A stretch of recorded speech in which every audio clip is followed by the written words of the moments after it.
Hi everybody, welcome back to my channel. If you're new here, my name is Anna. I'm a clinical psychology doctorate student and I make videos about real life applications to psychology. So if that sounds like something you're interested in, maybe want to stick around, please hit like and subscribe. So as I promised last month, once a month, one of my videos will be dedicated to raising money for a charity that's important. And I will also be donating for this cause, so it's not all on you. For the last fundraiser, we raised over our goal of $200, and I want to thank everyone who donated from the bottom of my heart. It just warms my heart what a community of kind, generous, altruistic human beings are gathered here on this channel, and thank you so much. It means a lot to me, and I'm sure it means a lot to the people who your donations went to.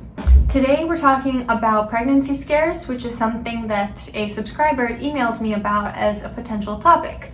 So that's what we're talking about today, and the fundraiser is related to this in that it will be for Planned Parenthood. So if you don't know, Planned Parenthood is a nonprofit organization that has been giving American men and women access to affordable reproductive health services.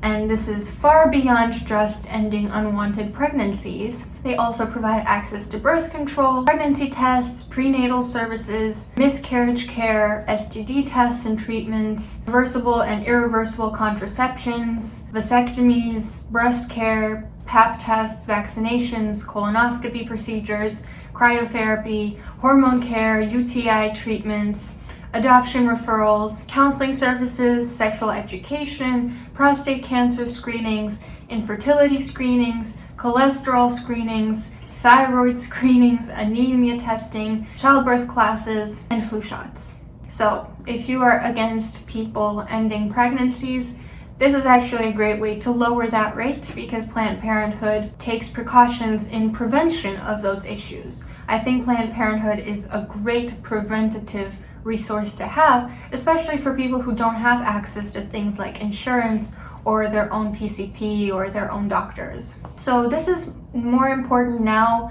than it ever has been. A few weeks ago, I was in a car with a few of my female friends, and at one point, one of my friends looked out the window and she said, "Oh my God, RBG died." And those of us in the car didn't know what RBG stood for, so we were like, what do you mean? Who is that? And when she said it was Ruth Bader Ginsburg, it was just chaos in that car. It was just so many emotions, so much powerlessness, so much fear going on. And the four of us kind of went into this discussion about, what would happen if our right to choose our own body's decisions were taken away, because you might not be able to see the link, but RBG was a Supreme Justice and she fought for women's empowerment and other social issues as well. She fought for a lot of people's empowerment. And there are some politicians who are just foaming at the mouth to replace her with someone who's going to take those rights away. So that's something very scary for a lot of women. And I think one way to deal with those scary feelings and that powerlessness is to do something about it. So that's what this fundraiser is for. Let's do something about it. So it's up to those of us who can afford to help out to do so. Because Planned Parenthood, at least to my knowledge, is the biggest advocate in the US for women's right to choose if and when and how they're going to start a family. And it's beyond just giving women choice and power over their own bodies. It's the majority of their services are to help people preventatively so that they will not need to make that choice to start with. And it's also for men and women alike. They have a lot of screenings, a lot of tests, a lot of services that are for men as well. And for a huge chunk of Americans, unless it's free or affordable like Planned Parenthood, they don't get access to a lot of those resources. So please consider donating even just a little bit, and whatever you can afford. And if you can't afford anything right now, then don't worry about it. You can give back when you have the means to, but take care of yourself. If you're struggling right now, you don't have to necessarily give right now. But if you do have the means and this topic is important to you, please consider giving just a little bit for this charity. My rule of thumb is to think about the number that comes to mind when I think about how much I'm willing to part with, and then to increase that by a little bit. Because, a millionaire donating $100 is not the same as someone with like an entry-level job donating $100. You know, your donation should ideally be proportional to how much you're able to give to others. But again, even a little bit goes a long way. You know, like if you're torn in between donating $15 and nothing at all, the $15 would obviously help a lot more in the long run if everyone did that. So now let's talk about pregnancy scares. So a pregnancy scare is when you think you might have conceived, and sometimes you find out it was a false alarm, and sometimes you are left with an unwanted pregnancy. This is more likely to occur in underprivileged women, and it often precedes an actual pregnancy. So, in other words, women who have the scare do not appear to be necessarily more likely to use protection afterward. Possibly there's this sense of false security, you know, oh, well, I didn't get pregnant that time, so it's not going to happen in the future. And then it does happen in the future. It's kind of like the same thing with COVID. Like, if you don't get sick for 6 months, you start to think maybe you're immune to it or you're just not going to get it, so you start slacking a little, not protecting yourself as much. That's kind of the metaphor that I use to think about why this might happen. So let's talk first about the psychological consequences of something like a pregnancy scare, and then we'll talk a little bit about what to do if this is something you're going through right now. So one psychological consequence of a pregnancy scare obviously is feeling trapped.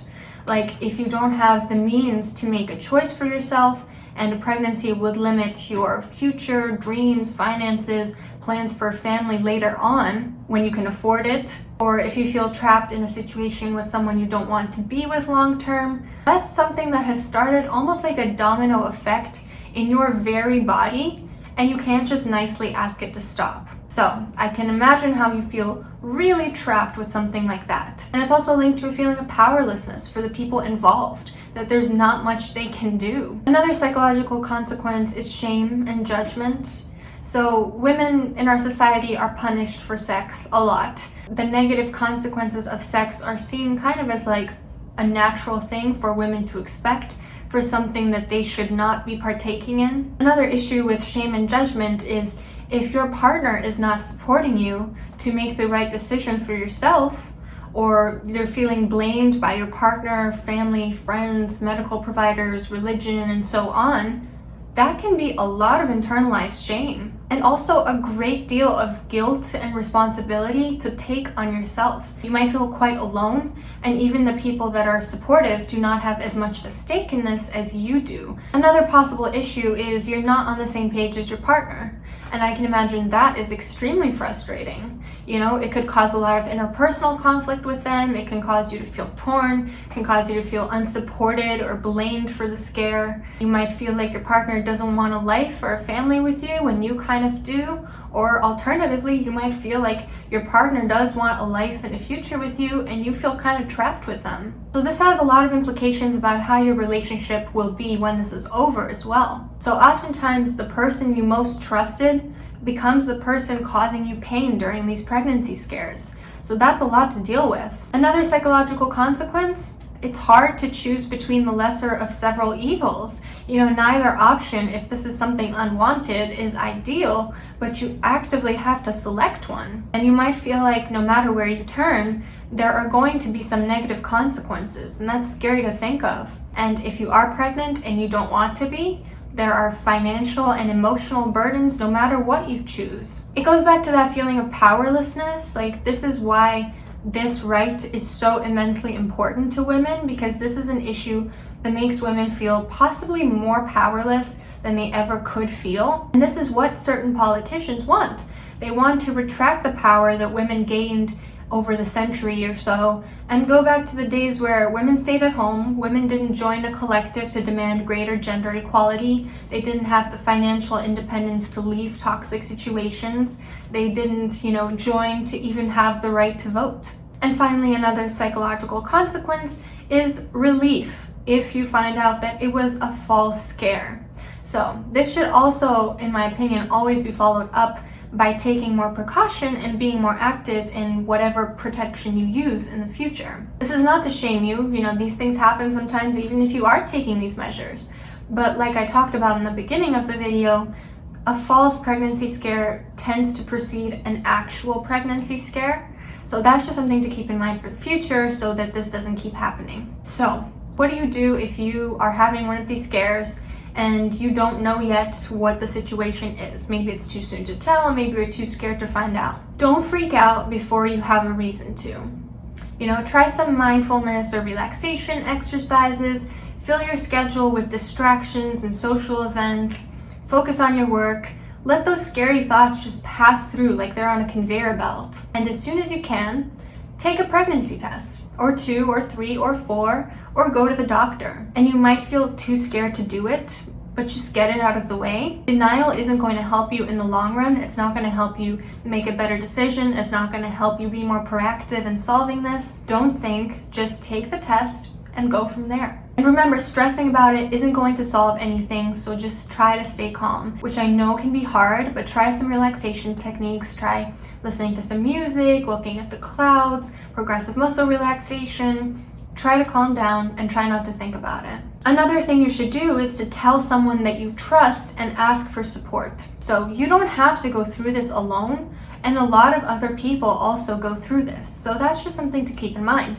Who is the person that's going to support you? Who is the person that's going to make you feel a little bit like you're not as alone? That's the person you should tell. On the other hand, do not feel obligated to tell someone who will shame you or judge you, or someone who will try to restrict your freedoms. You have no obligation to tell people about this who you know would make you feel even more powerless and shamed for it. You do not owe them anything. Do what is best for you first and foremost. And at the end of the day, make the best choice for yourself. You can make a weighted pros and cons list. I have a video on that if you want to check it out. You can discuss this with a therapist or someone supportive from your life. You can think about the worst case scenario, the best case scenario, and the most realistic case scenario. If the worst case scenario is true, how will you cope with it? What plan will you put in place to make sure the repercussions are not as bad as they could be? But go with the most realistic case scenario.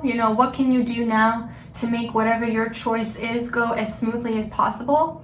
Implement those steps starting now, and also plan finances, because this is one of those issues that does cost some money. So whatever you decide to do, you will probably need to gather up some money, so figure out exactly how much you require and how you will do that. And where relevant, ask for support from loved ones or organizations. Also, if this brings up any conflict or major issues with your partner, whether the scare was real or not, consider this as a red flag for your communication or your values or priorities not being compatible. Try to have an open, honest conversation about this. Don't be afraid to leave if it's clear that this isn't going to work out. It is more than valid to break up with someone over something like this. And in the future, like I mentioned, use some kind of protection. Depending on the type you choose, it can help you regulate your period as well, because I get that it can be frustrating to have an irregular period if you are sexually active and these scares keep happening. So I hope this was helpful to you. Remember, you're not alone. Everything will be okay. Even if the worst case scenario happens, it will not be catastrophic for your life. That being said, please consider donating if you have the means to. And don't forget to hit like and subscribe if you're interested in this type of channel. Hope you have a nice week.